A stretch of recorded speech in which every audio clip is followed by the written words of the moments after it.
Welcome on into the Wolverine.com podcast. Clayton Sayfie alongside Chris Balas and Anthony Broome on a Thursday, taking you into Christmas weekend. So Merry Christmas to everybody out there. We're going to talk some Michigan TCU.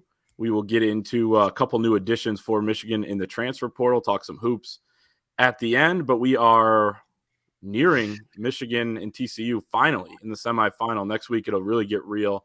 Start doing all that stuff. Chris and I making our travels down to Arizona. Fellas, like, where are we right now? Coming off a signing day, I feel like, to me, all focus is now kind of turned into that college football playoff game.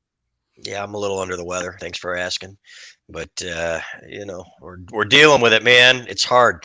It's funny. It never seems to stop, man. We thought after, there'd be a little break after the Big Ten championship game, and then of course the transfer portal goes crazy, and which is good news, obviously, because the recruiting class was a little down by Michigan standards, no matter how anybody wants to spin it. And a lot of that is NIL related. So at the same time, they've really plugged some holes, and I think they'll figure it out. As we said last week, they're on the road to doing that. So as it pertains to this year's team, obviously, it doesn't. So I'm excited. I think this team, from everything we've heard, these guys are motivated. They are not complacent. They have one goal, and that's not just TCU. It's to be TCU and whoever they would play in the championship game. So we saw J.J. McCarthy said, please bring them boys on again in Ohio State. I don't think he'll get his wish there. I think it'll be Georgia. I think it'll be Georgia and Michigan. Of course, you never know, man. Look at what happened. And, we thought USC was going to make the playoff. We thought Clemson would still be there. It's been a weird year in terms of that. So, but it's been fun to be a Michigan fan this year and to be covering a Michigan team as an unbiased journalist. So hopefully that thing continued and get to go to Inglewood. And to be clear, Anthony Broome has chosen to stay back. He could have certainly joined us in Arizona. He's got to cover some hoops, and we appreciate you doing that and taking one for the team, AB. But, we'll make sure that we have a couple drinks down there for you. Oh, I have no doubts about that. So, we finally gotten to this place where Big Ten championship is in the rearview mirror. Signing day is in the rearview mirror. For the most part, I mean, we'll probably still see some transfers trickle in through the offseason, but transfer portal, the bulk of that in the rearview mirror. All attention is now on this TCU game, and to a lesser extent, the national title game. I think some of us have kind of gotten out ahead of the curb and booked the travel out to LA just in case. Figuring that out if it doesn't happen will be a problem for future Anthony. But yeah, I'm finally ready to dive. First of all, just get the holidays, not get the holidays out of the way. I mean, I think the next few days will actually be finally the much needed reset for guys like us. Get to spend time with your families. Big snowstorm, big winter weather coming through the state of Michigan, so that won't be fun.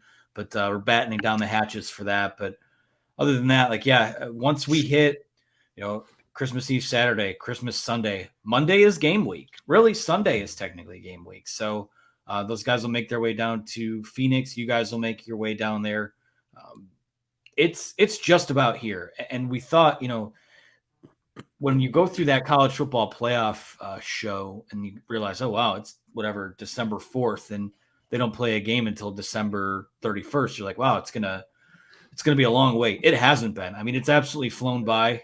They're already through basically 2 weeks of practice, and next week is a travel week. So a lot has happened since last they played.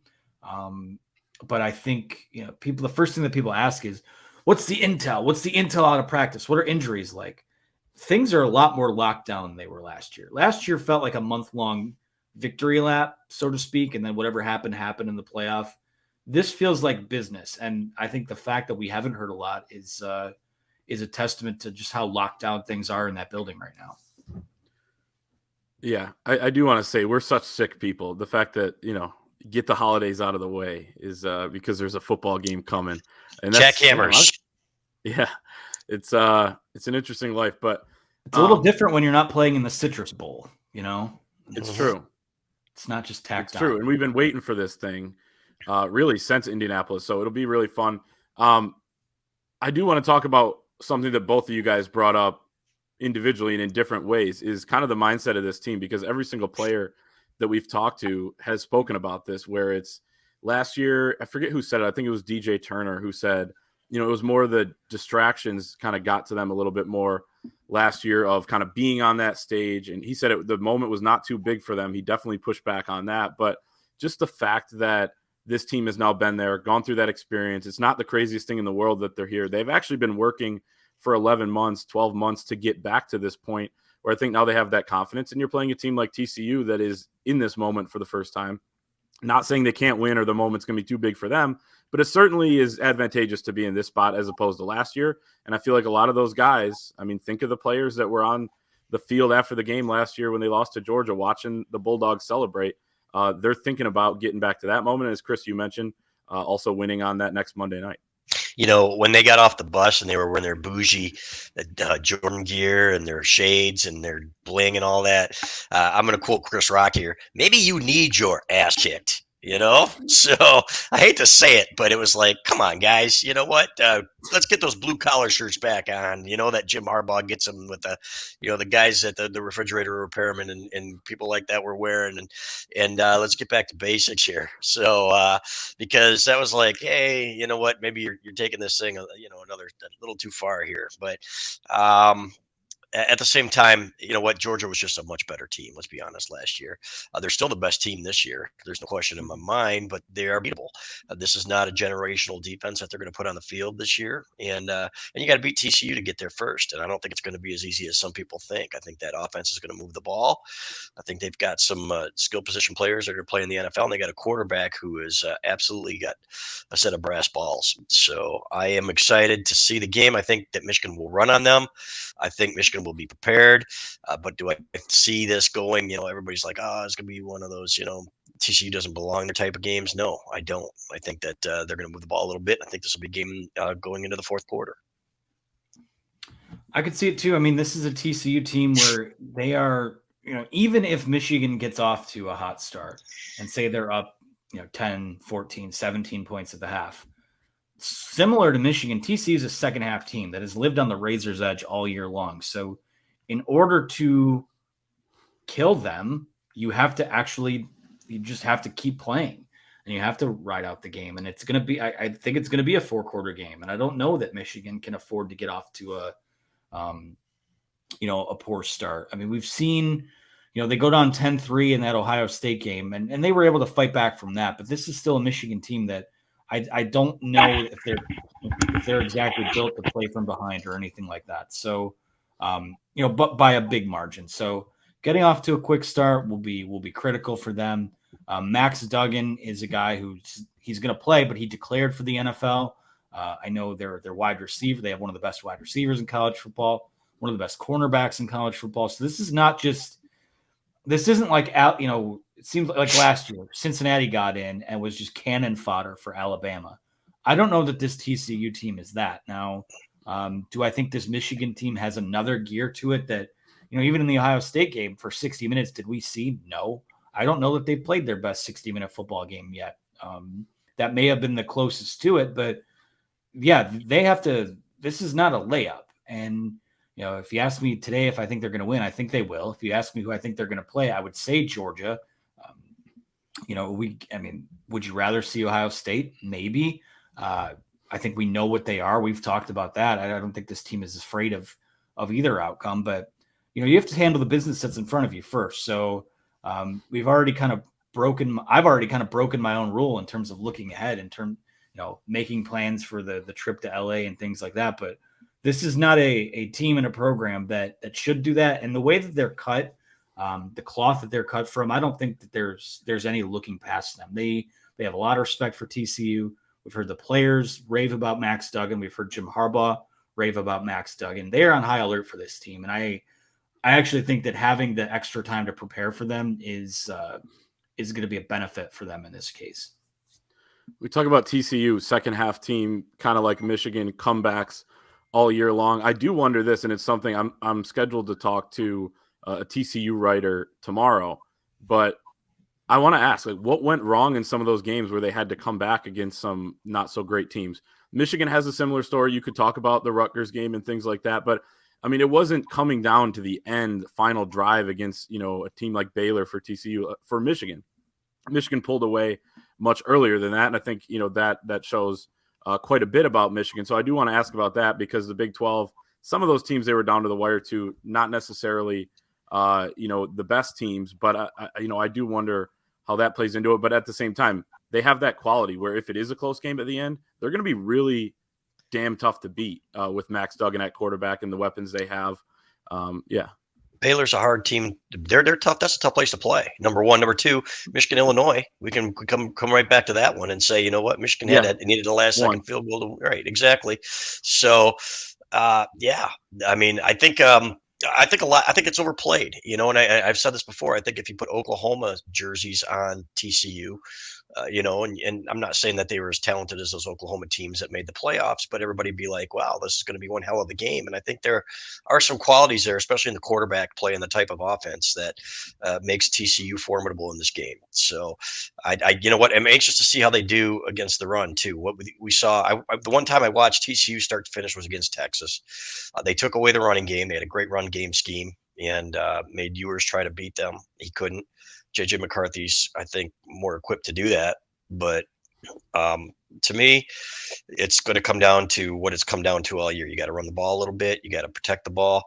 And you know what? I think that they'll be just fine. So excited to see it. I can't wait to be there. Can't wait to go. This will be my first trip to Arizona, and I heard great things. So looking forward to being there.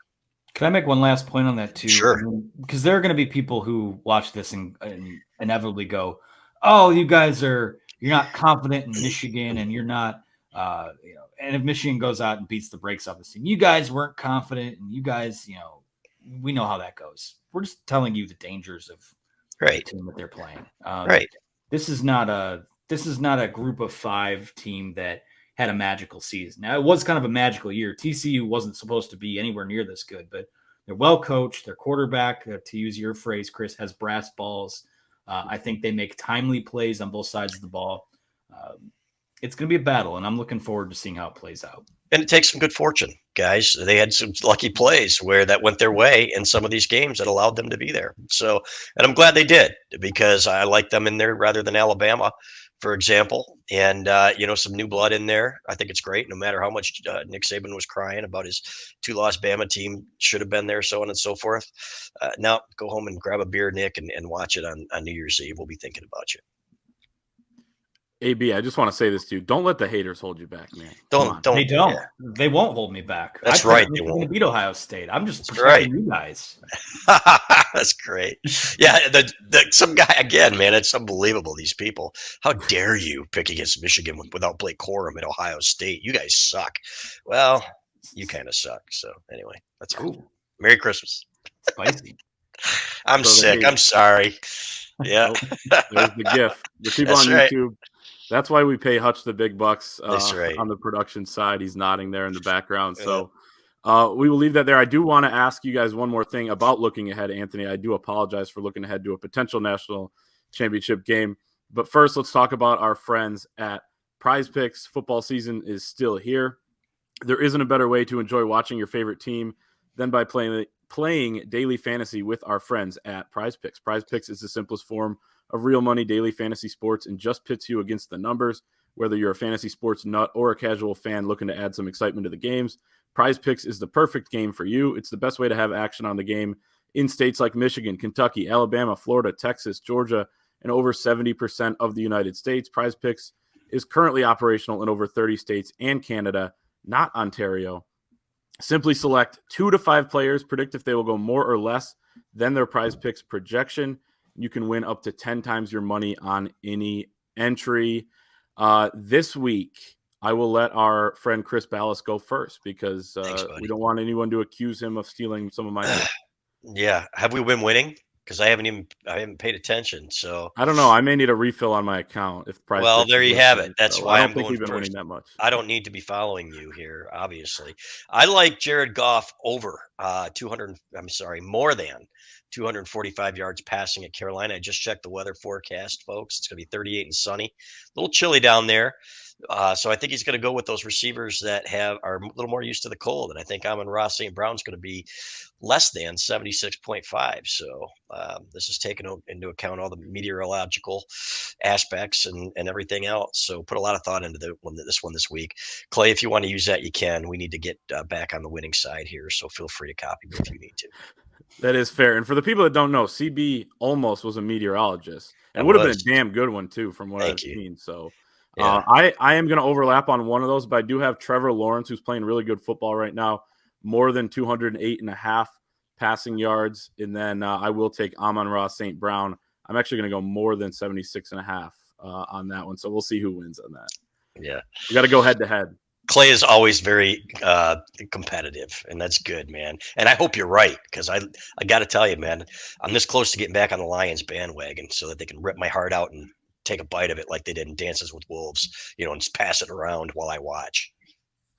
That's pretty metal. Love It is, yeah. I'm going to go with Michigan man Tom Brady this week.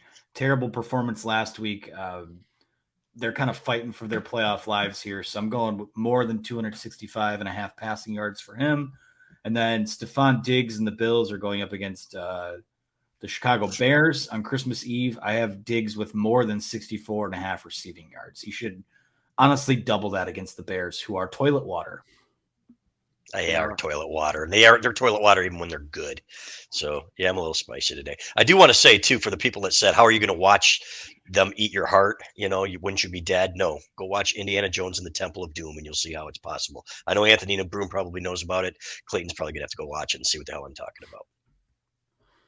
There you have it. Download the Prize Picks app. I don't know, guys. I'm sorry. No, I love it. Download the Prize Picks app or visit prizepicks.com. Sign up using the code Wolverine.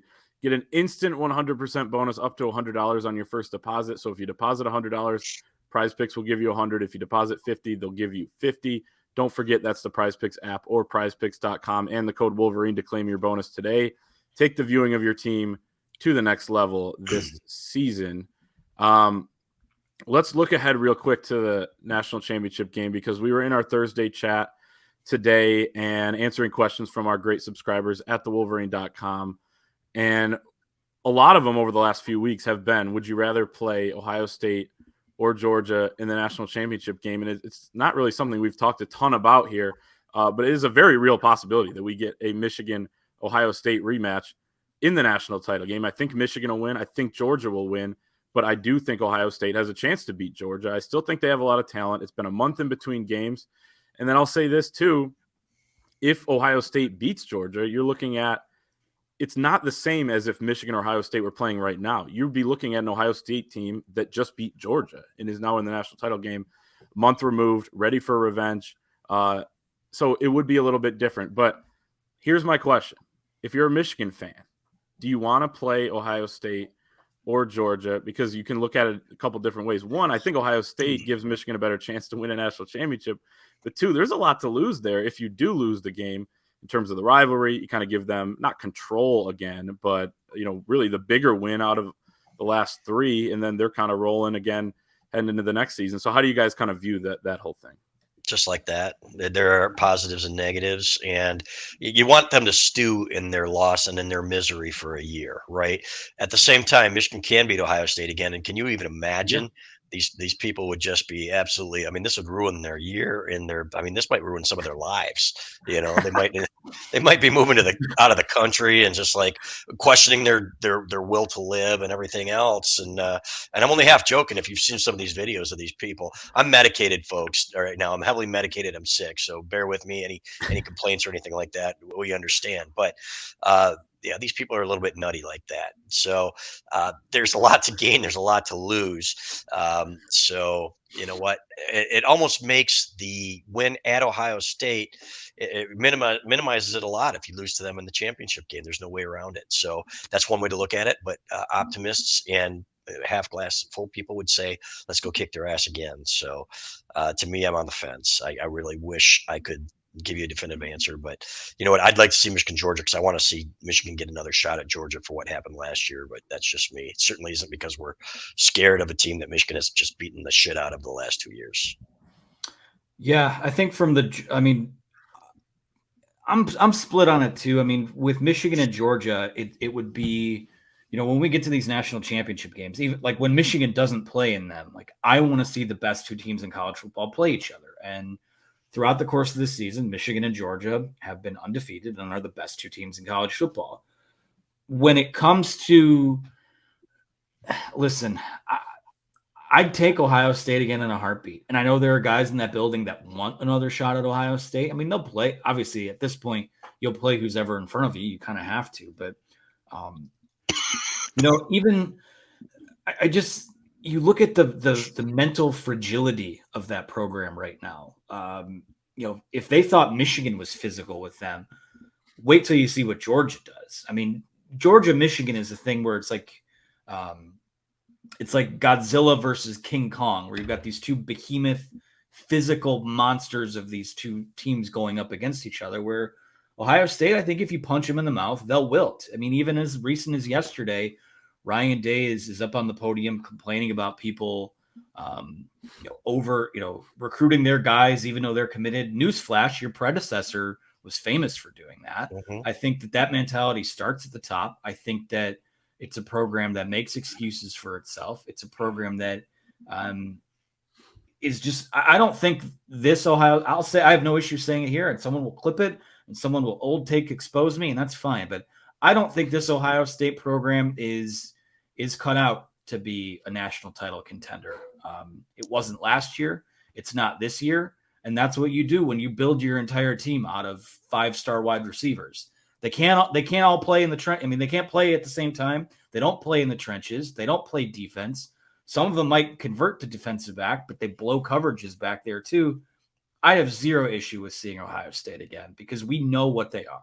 Yeah, they got too nice a guy at coach. They do better when they have a villain.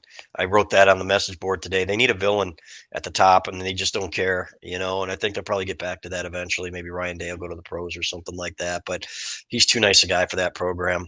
I've seen some specials on him, and I thought, what the hell is he doing at this school? He should be somewhere, and somewhere where he's somewhere with a little more scruples. So anyway, this is my opinion. Yeah, and I think a lot of times this is just from listening to him too. He's saying things that he thinks the Buckeye Nation wants to hear. Right. But it feels like he doesn't necessarily believe them. He concedes too much, talking about the scars and this and that. And that seeps into the mentality of his team. And by the way, you hate to see stuff like that happen to a once proud program like that. Just kidding. So you are. Let's, but it is interesting. We'll obviously talk more about Ohio State if that matchup does happen. And really maybe even if it doesn't, and talk about their potential exit in the college football playoff. Real quick, before we get to a little bit of basketball to wrap things up, Michigan did land a couple more transfers on Tuesday after Anthony and I were on the live show talking about the other ones. They landed on Sunday. It's been crazy with all of these transfers coming in. Michigan was 7 total now. They rank number 2 on 3 in the transfer portal rankings. That accounts guys coming in and guys leaving. So I think that's important to note too, kind of the net, what you're getting there. And they obviously so far, like Michigan, long way to go there. There's still, I think, 1,900 guys in the portal, which is insane. But A.J. Barner, tight end, team captain at Indiana. And correct me if I'm wrong, I think Jack Tuttle, the quarterback from Indiana, was also captain. So imagine that. A quarterback and a tight end, 2 captains go to another Big Ten school. It's just shameful stuff. Travesty. Right there from those guys. Anthony, I want to start with you because you brought up Jack Tuttle on Monday night, saying that's a name to watch. And then the next day he drops. I think Jack Tuttle to me is Alan Bowman. Alan Bowman is Jack Tuttle. Finkel is Einhorn, that sort of thing. I think he's going to step in nicely for that role now that Bowman is leaving. But I think A.J. Barner can make a real impact here and be probably, I was thinking about this earlier, he might be the Colston Loveland role to Luke Schoonmaker, and stepping into that Luke Schoonmaker role will be Colston Loveland next season. How do you see these two guys? But start with Tuttle, AB, because you were on top of that one. No, it's just, I mean, you think about the transfer quarterbacks, and it was just a name that was floated out by someone I trust a couple weeks ago, is keep an eye on this guy. So, never followed up on it because, just don't have the energy to chase down the Jack Tuttle story right now. But, yeah, I mean, he's a guy like Bowman. You don't, you hope you never have to see him unless you're emptying the bench in non-conference play or You're beating one of your conference opponents by 40 points. That's high praise. What's that? That's high praise. Well, No, it's honest. You're being honest. He's a break in case of emergency quarterback. I mean, let's call it what it is. I mean, J.J. McCarthy's your starter next year, might be your starter the next 2 years. I think they like Davis Warren as a guy they've groomed to be his backup. So Jack Tuttle gets to be the greatest job in sports. He gets to be the backup quarterback. I mean, everyone is crying to see him, or he doesn't have to take as many hits on the field. He's the big man on campus. It's a dream job for him. That's no disrespect to Jack Tuttle. It's just what his role will be here. I think they needed that because you're an injury away from, Alex Orji being your backup quarterback or Jaden Denegal. And I don't know that either of those guys are long-term going to be guys that factor in the two deep at quarterback. And they didn't take one in 2023. So I guess technically they did with Kendrick Bell, but again, kind of lends more credence to the point that you just needed another arm back there. So as far as Tuttle goes, good move on their part. I like the addition of AJ Barner as well. I mean, I'm a little less high on him as a player in terms of how everyone else feels, but I feel a lot better about him being your backup tight end than a guy like, again, no disrespect, but we haven't seen Matthew Hibner play. We haven't seen some of these other guys that they have on the roster play. So to bring in a guy that's a known commodity and will at the very least be a number 2, number 3 tight end, I think that's the way that they've been able to kind of just backfill all these needs over the last couple of weeks has been very impressive to me. Yeah. I forgot he went first. I'm sorry, guys. These meds are really kicking in now. So, yeah, I think that's exactly right. And you know what? It's not a case of right now you're recruiting depth. Right now you can get the position player like Ladarius Henderson, who's going to come in and probably take that left tackle position. In my opinion, I think that's what he was recruited for. With no disrespect to Jeffrey Percy, who I think will compete for that, and it will make him better. Right? Maybe you have a guy leave. Maybe you have a guy or two leave because they're upset about it. Well, you know what? Come on, guys. You need depth. And if you're really the team guy that Jim Harbaugh says you are, then stick it out and compete and win your job back and prove that, you know what, you're the guy and you've waited your turn for a reason. That's just my opinion because, you know what, the grass isn't always greener. So, but to me, yeah, you'll have a couple of those guys, the Olu types, Oluwatimi, Iabioki, but then you need guys behind them. And I think they're doing it right in that respect. So like what they're doing with the portal, they're not just going out and getting 20 guys because they need them, guys that might be cancers or have been cancers at their previous programs like AB. And like you said, Clay, these guys are captains and great fits. Mike Hart will obviously vouch for the 2 Indiana kids, having coached both of them. So, and to me, his opinion means the world, knowing what I know about him. So I'm excited that they got that. They went that route because they needed to really to bolster this class as well. There's no question about it. And I like the mix. I don't think there will be as much need for it going forward because I think they're going to figure out NIL and then they won't have to go to the transfer portal as much. But as of now, you know what? It's the right thing to do. And I think they handled it well. I think so too. And even if they do end up, let's say 7 ends up being the norm, and I know they're probably going to add more here going forward. There's still a couple positions, corner comes to mind, running back if Blake Corum doesn't come back, things like that, or just best available. But if you're going to have more guys leave now because of the new era of college football too, you got to cover your bases a little bit and guard against maybe some attrition that you're going to have as well, especially after this year and next year, once there's less guys with COVID years available where you can just keep asking them to come back like Barrett somehow is another year, things like that, then I think you're going to maybe see it a little bit more. But totally agree there. I think, really good addition so far from Michigan and potentially more on the way. Let's talk hoops real quick before we go. 80-76 loss on Wednesday night to North Carolina. And the way I kind of viewed the last month was you had, bye games mixed in, but you also had 3 really big opportunities and challenges in Virginia, Kentucky, and North Carolina. And you kind of went into that stretch saying you want to win at least one of those. You want to get a signature victory like that because, I mean, let's face it. You go in now, you play Central Michigan next week on December 29th, but you start doing the math about what they need to do in the Big Ten season to get to 18, 19, 20 wins. I know the Big Ten tournament will factor in there as well, but they got to have a pretty darn good Big Ten season if they want to make the big dance at this point. You're sitting at 7-4. You're way down there in the net A lot of time to go, but this was a pretty, tough loss given that it's kind of played out like the other two. You were close, but not close enough. Hunter Dickinson was out of sorts and really as bad as I've seen him play. And he's been great. No, it's not a knock on him overall, but he was bad last night for Hunter Dickinson. And I thought that was really, kind of the defining factor for Michigan in this game. If he plays well, they win. If he plays decently, they win. No Right. question about it. And let's be fair here. They're playing with one point guard. He's a true freshman, right? Kobe Buffkin's come a long way, especially defensively.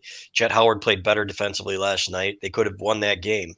And those are three good teams that they barely lost to. So I'm going to take a positive stance on this and just say, okay, as long as they don't come out against Central Michigan, go to overtime, you play the way that you're playing. You can't go up and down like they have been, right? You can't play the level of your competition.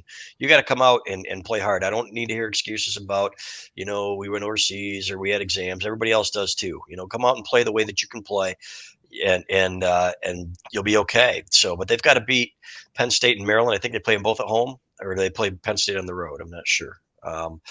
But they've got to start. They got to win the next three games is the way I looked at it. So I'm going to let Clay look at that schedule. But to me, that's going to be critical because if they aren't, then they're really digging out of a hole and can't afford to do that. But I do see signs of improvement. I like Doug McDaniel. He made a couple key turnovers, but you know what? This team is only turning it over at a 9.3, 9.4 clip.